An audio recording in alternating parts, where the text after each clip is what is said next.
क्या नाम है आपका? मेरा नाम किरण मसीह है। मैं ग्रीस तो आई हूँ। 7.5 साल पहले आपको ब्लड का कोई भयानक रोग हुआ था जी। क्या वो रोग था और क्या उसके सिम्टम थे? क्या प्रॉब्लम आपको रहती थी उस बीमारी के कारण?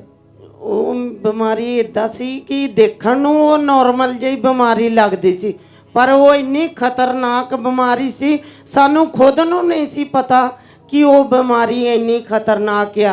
ये शुरू कैसे हुई थी आपके? ये 8 साल पहलों एक उधर जैतून दा पेड़ आ, ਉਹਦੀਆਂ ਟਾਹਣੀਆਂ ਜਿੱਦਾਂ ਉਹਨਾਂ ਨੇ ਛਾਂਗੀਆਂ तो मैं पत्ते उठा ले, तो पत्ते उठाने दे नाल ही मेरी स्किन ते खारिश शुरू हो गई।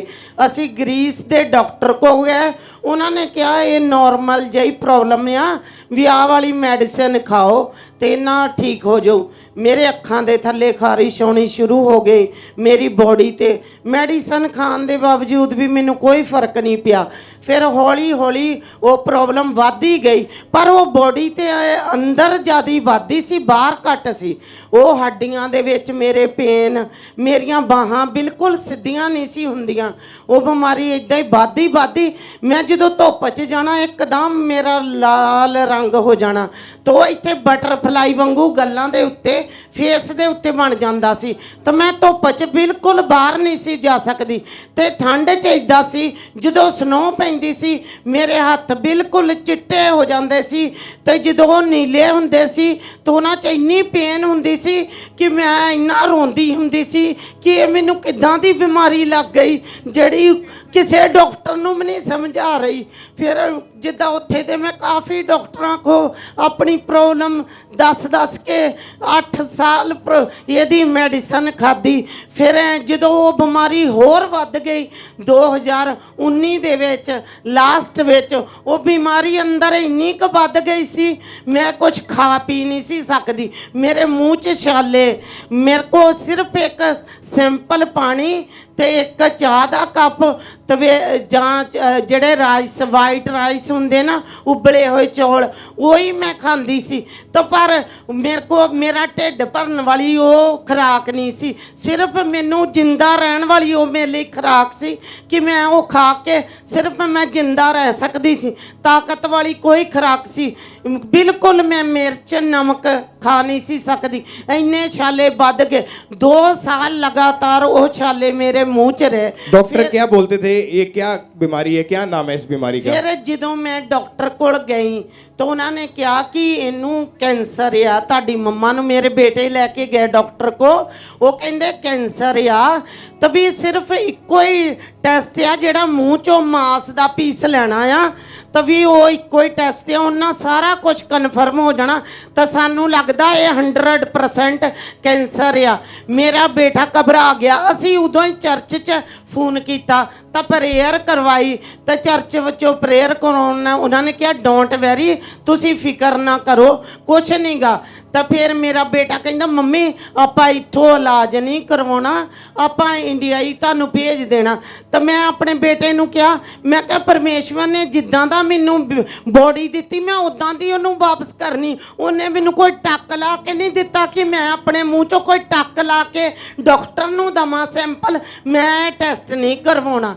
तो मैं क्या मैं ये भी जिहड़ा डॉक्टर ने टेस्ट बोलिया मैं नहीं करवाउणा। मेरा बेटा कहंदा इदां करो मम्मा तुसी इंडिया चल जाओ। फिर मैं 20 जनवरी 2020 दे विच मैं इंडिया आ गई। जदों मैं इंडिया आई इत्थे आके मैं 1 वीक दवाई खाधी, डॉक्टर कहंदा ये नॉर्मल प्रॉब्लम है कोई एडी खास नहीं गी।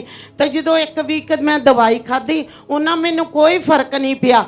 फिर मेरी 4 फरवरी की जान की तरीक सी, उस तो पहला ना मैं जिदा फिर डॉक्टर को गई, मेरा ब्रदर कहता भी इनू कोई फर्क तो है नहीं, खा तो ये को हुण भी नहीं कुछ हुंदा।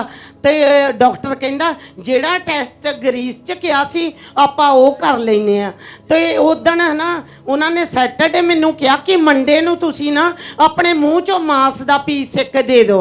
ਤੇ ਮੈਂ ਜਦੋਂ ਸੈਟਰਡੇ ਨੂੰ ਉਹਨਾਂ ਨੇ ਮੈਨੂੰ ਕਿਹਾ ਤਾਂ ਸੰਡੇ ਇਸ ਚਰਚ ਵਿੱਚ ਮੈਂ ਆ ਗਈ, ਕਿਉਂਕਿ 2012 ਤੋਂ ਮੈਂ ਇਸ ਚਰਚ ਨਾਲ ਮੇਰੀ ਪੂਰੀ ਫੈਮਿਲੀ ਜੁੜੀ ਹੋਈ ਆ। ਜਦੋਂ ਮੈਂ ਚਰਚ ਵਿੱਚ ਆਈ ਤੇ ਇੱਥੇ ਪ੍ਰਭੂ ਭੋਜ ਸੀ 12 ਤੋਂ ਲੈ ਕੇ ਜਦੋਂ 2020 ਤੱਕ ਮੈਂ ਇੱਥੇ ਕਦੀ ਪ੍ਰਭੂ ਭੋਜ ਨਹੀਂ ਸੀ ਲਿਆ, ਕਿਉਂਕਿ ਜਦੋਂ ਆਉਣਾ ਉਹ ਟਾਈਮ ਹੋਰ ਹੁੰਦਾ ਸੀ, ਪ੍ਰਭੂ ਭੋਜ ਦਾ ਟਾਈਮ ਨਹੀਂ ਸੀ ਹੁੰਦਾ। ਤੇ ਜਦੋਂ ਮੈਂ ਪ੍ਰਭੂ ਭੋਜ ਲਿਆ ਉਹ ਰਾਤੋਂ ਰਾਤ ਆਟੋਮੈਟਿਕ ਹੀ ਮੇਰੀ ਬਿਮਾਰੀ ਸਾਰੀ ਬਾਹਰ ਆ ਗਈ। ਜਿਹੜੀ ਡਾਕਟਰਾਂ ਨੂੰ ਨਹੀਂ ਸੀ ਸਮਝ ਆ ਰਹੀ ਉਹ ਮੇਰੀ ਬਿਮਾਰੀ ਆਪੇ ਹੀ ਬਾਹਰ ਆ ਗਈ। ਤੇ ਉਹਨਾਂ ਨੇ ਮੈਨੂੰ ਕਿਹਾ ਕਿ ਜਦੋਂ ਮੇਰੇ ਘਰ ਦੇ ਮੈਨੂੰ ਹਸਪੀਟਲ ਲੈ ਗਏ, ਮੈਨੂੰ 4 ਡਾਕਟਰ ਹੈਂਡਲ ਕਰਦੇ ਸੀ, ਕਿਉਂਕਿ ਇਹ ਬਿਮਾਰੀ ਇੰਨੀ ਖਤਰਨਾਕ ਸੀ। ਇਹ ਦੁਨੀਆ ਵਿੱਚ ਗਿਣੇ ਚੁਣੇ ਲੋਕਾਂ ਨੂੰ ਜਾਣੀ ਕਿ ਹੁੰਦੀ ਆ, ਤਾਂ ਜਿਨ੍ਹਾਂ ਨੂੰ ਵੀ ਹੁੰਦੀ ਉਹਨਾਂ ਦੀ ਜਾਂ ਮੈਮਰੀ ਲਾਸ ਹੋ ਜਾਂਦੀ, ਜਾਂ ਹਾਰਟ ਫੇਲ ਹੋ ਜਾਂਦਾ, ਜਾਂ ਉਹਨਾਂ ਦੀਆਂ ਕਿਡਨੀਆਂ ਬਿਲਕੁਲ ਖਤਮ ਹੋ ਜਾਂਦੀਆਂ, ਉਹ ਡਾਇਲਿਸਿਸ ਤੇ ਚਲ ਜਾਂਦੇ। ਤੇ ਮੈਨੂੰ 4 ਡਾਕਟਰ ਹੈਂਡਲ ਕਰਦੇ ਸੀ। ਜਦੋਂ ਡਾਕਟਰਾਂ ਨੇ ਮੈਨੂੰ ਦੇਖਿਆ ਮੇਰੇ ਅੱਖਾਂ 'ਚੋਂ ਰੇਸ਼ਾ, ਮੇਰੀਆਂ ਅੱਖਾਂ ਨਹੀਂ ਸੀ ਖੁੱਲ੍ਹਦੀਆਂ। ਮੇਰੀਆਂ ਸਿਸਟਰਾਂ ਮੇਰੀਆਂ ਅੱਖਾਂ ਵਿੱਚ ਪਾਣੀ ਦੇ ਵਿੱਚ ਥੋੜਾ ਆਇਲ ਪਾ ਕੇ ਮੇਰੀਆਂ ਅੱਖਾਂ ਖੋਲ੍ਹਦੀਆਂ ਸੀ। ਤਾਂ ਮੇਰੇ ਮੂੰਹ 'ਚ ਵੀ ਇਦਾਂ ਹੀ ਸੀ, ਮੇਰਾ ਮੂੰਹ ਅੱਡ ਨਹੀਂ ਸੀ ਹੁੰਦਾ। ਜਦੋਂ ਮੈਂ ਆਪਣਾ ਮੂੰਹ ਅੱਡਦੀ ਸੀ ਤਾਂ ਬਲੱਡ ਨਿਕਲਦਾ ਸੀ, ਤਾਂ ਜ਼ਖਮ ਉਹ ਫਟ ਜਾਂਦੇ ਸੀ, ਤਾਂ मैं ना कुछ खा पी सकती सी, ना कुछ बोल सकती सी। और आपने आपने लिखा गवाही में कि जब आप सुबह उठते थे तो आपके बेड से आपकी स्किन जो झड़ जाती थी, मांस वो उठाया जाता था वहां से। हाँ जी, ਜਦੋਂ मैं हॉस्पिटल ਵਿੱਚ ਸੀ ਤੇ ਜਦੋਂ ਡਾਕਟਰਾਂ ਨੇ ਮੈਨੂੰ ਦੱਸ ਦਿੱਤਾ, ਮੇਰੀ ਜਿਹੜੀ ਇੱਕ ਰਿਪੋਰਟ ਸੀ ਨਾ ਉਹ 3 ਦਿਨ ਬਾਅਦ ਆਉਣੀ ਸੀ। ਉਹ ਬੰਬੇ ਚੈੱਕ ਹੋਣ ਲਈ ਗਈ ਸੀ। ਜਦੋਂ ਉਹ ਰਿਪੋਰਟ ਬੰਬੇ ਚੈੱਕ ਹੋਣ ਲਈ ਗਈ ਤਾਂ ਉਹਨਾਂ ਨੇ ਦੱਸਿਆ ਕਿ ਇਹਨੂੰ ਲੂਪਸ ਨਾਂ ਦੀ ਪ੍ਰੋਬਲਮ ਆ, ਇਹ ਦੁਨੀਆ ਤੇ ਗਿਣੇ ਚੁਣੇ ਲੋਕਾਂ ਨੂੰ ਹੁੰਦੀ ਆ ਤੇ ਇਹਦਾ ਕੋਈ ਇਲਾਜ ਨਹੀਂ, ਇਹ ਲਾਈਫ ਟਾਈਮ ਇਹਨਾਂ ਨੂੰ ਦਵਾਈ ਖਾਣੀ ਪੈਣੀ ਆ। ਡਾਕਟਰ ਨੇ ਇੱਦਾਂ ਬੋਲ ਦਿੱਤਾ। ਤਾਂ ਫਿਰ ਹੈ ਨਾ ਮੈਂ 2 ਚੀਜ਼ਾਂ ਲਈ ਮੂੰਹ ਖੋਲਦੀ ਹੁੰਦੀ ਸੀ, ਸਿਰਫ ਮੈਂ ਨਾ ਖਾਣ ਲਈ ਨਾ ਪੀਣ ਲਈ। ਮੈਂ ਕਹਿੰਦੀ ਹੁੰਦੀ ਸੀ ਮੇਰੇ ਸਰਾਣੇ ਚਰਚ ਵਾਲੀ ਬੰਦਗੀ ਲਾਓ, ਖਾਂਬਰਾ ਚਰਚ ਦੀ, ਜਾਂ ਚਰਚ 'ਚੋਂ ਮੇਰੇ ਲਈ ਪ੍ਰੇਅਰ ਕਰਾਓ। ਫਿਰ ਮੇਰੀ ਸਿਸਟਰ ਨੇ ਇਹਨਾਂ ਨੂੰ ਬ੍ਰਦਰ ਜੀ ਹੁਣਾਂ ਨੂੰ ਕਿਹਾ ਕਿ ਮੇਰੀ ਸਿਸਟਰ ਹਸਪੀਟਲ ਵਿੱਚ ਐਡਮਿਟ ਆ। ਤੇ ਉਹਨਾਂ ਨੇ ਮੈਨੂੰ ਫਿਰ ਜਦੋਂ ਇੱਥੋਂ ਟੀਮ ਗਈ ਪ੍ਰਾਰਥਨਾ ਕਰਨ, 2 ਬ੍ਰਦਰ ਗਏ, ਉਹਨਾਂ ਨੇ ਆਇਲ ਨਾਲ ਪ੍ਰੇਅਰ ਕੀਤੀ ਤਾਂ ਉਸੇ ਦਿਨ ਮੈਂ ਖਾਣਾ ਸ਼ੁਰੂ ਕਰ ਦਿੱਤਾ। ਤਾਂ ਮੈਨੂੰ ਡਾਕਟਰ ਨੇ ਕਿਹਾ ਹੁਣ ਇਹਨੂੰ ਡਿਸਚਾਰਜ ਕਰ ਦਿਓ। ਜਦੋਂ ਮੈਂ ਘਰ ਆ ਗਈ ਤਾਂ ਮੇਰੀ ਸਕਿਨ ਜਿਹੜੀ ਇੰਨੀ ਬਲੈਕ ਹੋ ਗਈ ਸੀ, ਜਿੱਦਾਂ ਉਹ ਹੱਥ ਲਾਉਂਦੇ ਤਾਂ ਇਦਾਂ ਸੀ ਜਿੱਦਾਂ ਤੇਜ਼ਾਬ ਹੁੰਦਾ, ਤਾਂ ਸਕਿਨ ਉੱਡੜਦੀ ਸੀ ਉੱਪਰੋਂ। ਤਾਂ ਜਦੋਂ ਹੀ ਪ੍ਰਾਰਥਨਾ ਹੋਈ ਮੈਨੂੰ ਡਿਸਚਾਰਜ ਮਿਲ ਗਿਆ। ਮੈਂ ਘਰ ਆਈ, ਉਹ ਮੇਰੀ ਸਕਿਨ ਤੋਂ ਮਾਸ ਜਿਹੜਾ ਲੱਥਣਾ ਸ਼ੁਰੂ ਹੋ ਗਿਆ। ਤੇ ਜਦੋਂ ਸਕਿਨ ਵਾਲੇ ਡਾਕਟਰ ਕੋਲ ਦੁਬਾਰਾ ਗਏ, ਉਹਨਾਂ ਨੇ ਕਿਹਾ ਕਿ ਮੈਂ ਉਹਨਾਂ ਨੂੰ ਪੁੱਛਿਆ, ਮੈਂ ਕਿਹਾ ਡਾਕਟਰ ਜੀ ਮੇਰੀ ਸਕਿਨ ਨਾਰਮਲ ਕਦੋਂ ਹੋਗੀ? ਕਹਿੰਦਾ ਇਹ ਨਾ ਪੁੱਛੋ, ਇਹਨੂੰ ਬਹੁਤ ਸਾਲ ਲੱਗ ਸਕਦੇ ਆ ਕਿ ਤੁਹਾਡੀ ਸਕਿਨ ਤੇ ਜਿਹੜੇ ਦਾਗ ਆ, ਤੁਸੀਂ ਬੱਚੇ ਨਹੀਂ, ਤੁਸੀਂ ਇੱਕ ਵੀ 44 ਸਾਲ ਦੇ ਆ। ਤੇ ਇਸ ਕਰਕੇ ਇਹ ਨਾ ਸੋਚੋ ਕਿ ਇਹ ਕਦੀ ਕਲੀਅਰ ਹੋਊਗੀ, ਇਹ ਤੁਸੀਂ ਭੁੱਲ ਜਾਓ। ਤਾਂ ਦਵਾਈ ਤੁਸੀਂ ਲਗਾਤਾਰ ਖਾਓ। ਫਿਰ ਜਦੋਂ ਆਪਾਂ ਦਵਾਈ ਖਾਂਦੇ ਰਹੇ ਤਾਂ ਫਿਰ ਉਹ ਮੈਨੂੰ नहीं सी ये पता कि मैनू परमेश्वर ने हील कर दिता। जब आप डॉक्टर के पास गए थे, डॉक्टर ने ये बोल दिया था कि आपको कैंसर हो चुका है? हाँ जी, हाँ जी, उन्होंने कहता सी कैंसर हो गया तानू। तो पर बाइबल च लिखिया विश्वास करने वाले लिए सब कुछ हो सकता।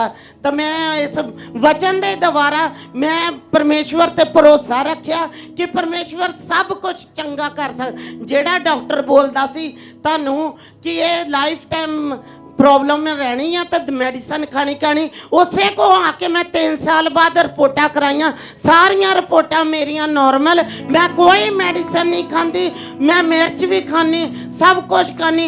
परमेश्वर ने मैंने पूरी तरह हील कर दिया। 9 फरवरी 2022 को जब ये 2020 को जब परमेश्वर के दास ने स्पेशल प्रेयर की थी, तो इन्होंने उस प्रेयर को अपने लिए पूरे विश्वास के साथ रिसीव किया था।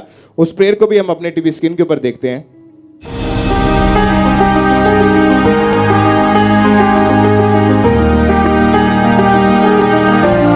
जो हॉस्पिटलाइज्ड हैं, मैं उन्हें हील होता हुआ देख रहा हूं। जो ऑनलाइन लोग मुझे देख रहे हैं, हॉस्पिटलाइज्ड हैं, परमेश्वर का आत्मा आपको छू रहे हैं। चंगे हो जाओ और आजाद हो जाओ। सिस्टर आप बताएं कि जब आपने परमेश्वर के दास के द्वारा हुई इस प्रार्थना को रिसीव किया, उसके बाद जब डॉक्टर के पास दोबारा चेक करवाने के लिए गए, तब डॉक्टर क्या बोलते थे आपको? ਡਾਕਟਰ ਤਾਂ ਜੋ ਮਰਜ਼ੀ ਬੋਲਦੇ ਸੀ, ਪਰ ਮੇਰਾ ਭਰੋਸਾ ਜਿਹੜਾ ਸੀ ਪਰਮੇਸ਼ਵਰ ਤੇ ਸੀ, ਕਿਉਂਕਿ ਸਾਡੇ ਆਤਮਿਕ ਪਿਤਾ ਨੇ ਜੋ ਕਹਿਤਾ ਸੀ ਉਹ ਹੋ ਚੁੱਕਾ ਸੀ। ਇਸ ਕਰਕੇ ਮੈਂ ਪੂਰੇ ਵਿਸ਼ਵਾਸ ਦੇ ਨਾਲ ਖੁਦਾ ਦੀ ਇਸ ਮਹਿਮਾ ਨੂੰ ਜਲਾ